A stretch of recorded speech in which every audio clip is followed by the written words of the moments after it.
Hey, welcome back to Fixing a Blind. So today what we're going to do is we're going to be putting this aluminum oil tank in, a Raptor 660. This is, I believe it's a 2003, if I'm not mistaken, it might be 2001.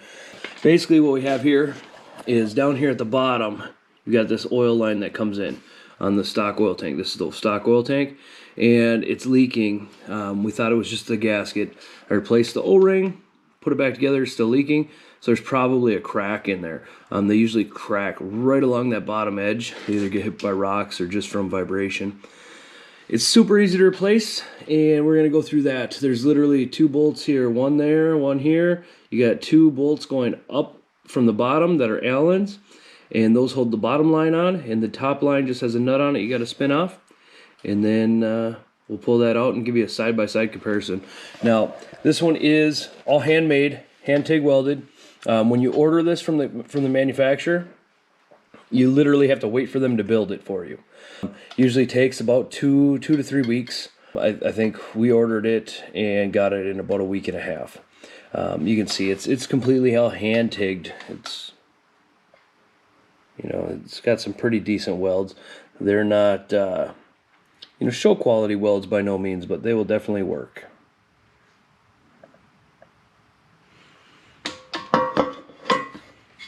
All right, so stay tuned.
Alrighty, here's side-by-side comparison. You can see it's a lot thicker.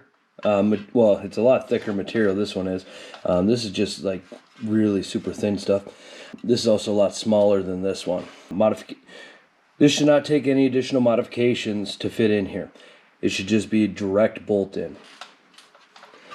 Now, where I believe our problem is going to be right down here along this. See? Yep. Right here. So in here, there's some cracking, and it's due to people over torquing the drain plug, and it puts force on this thin piece of material right here between where the oil line hooks up and the drain plug, and it just makes it crack. This, if you notice here, what they did on this is now where the oil drain plug hooks up. It's a solid chunk of aluminum, very beefy. They also put layers of weld in between here to beefing it up, and then here's where the drain plug goes. Now, there are parts that we have to reuse off of this one, such as the dipstick and the drain plug. The dipstick and the drain plug gets taken off here and put into this one, and then we'll go ahead and install it. So I'm gonna get that stuff switched over, and then I will get back with you guys, and we'll put her back in.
After some finagling around, we got her in. See, she fits right in nicely. It is a tight fit, okay, really tight. That extra capacity is really something else. Now, to get it in, I found that you have to have the drain plug out and the dipstick out. You have to have those removed, otherwise she won't go in. Alright, so we got her all installed here. You can see no more oil leaks down here. You can see it's a lot higher capacity. Oh, how much less room there is in there. Now, it was very difficult to install. I had to basically shoehorn it in there. But if you want to check the links here, and you want to pick up this extra large tank, they do have other ones as well that have tubes going through them to allow airflow to help cool the oil. Now, they do say that this specific one with the additional oil will help cool the oil by 20 degrees, just having that extra capacity and the larger surface area on the aluminum. Anyway, you guys have a good night. Thanks. Bye.